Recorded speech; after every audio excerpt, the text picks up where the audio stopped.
أعوذ بالله من الشیطان الرجیم. بسم الله الرحمن الرحیم.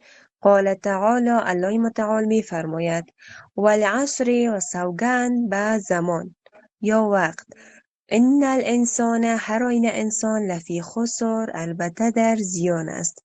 الا الذین، مگر کسانی که آمنو، ایمان آوردند، و عملوا الصالحات، و کردند کارهای شایسته، و تواصوا، و توصیه میکردند یکدیگر خود را بالحق، به حق، و تواصوا، و توصیه میکنند یکدیگر خود را بالصبر، به صبر.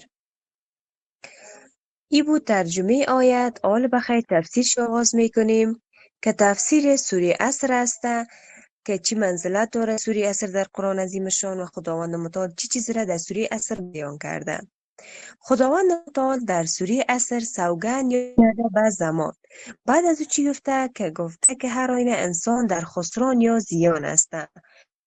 باز بعد در آیت بعدش گفتم مگر کسانی که آمن و ایمان آوردن و عمل الصالحات، و کردن کارهای شایسته.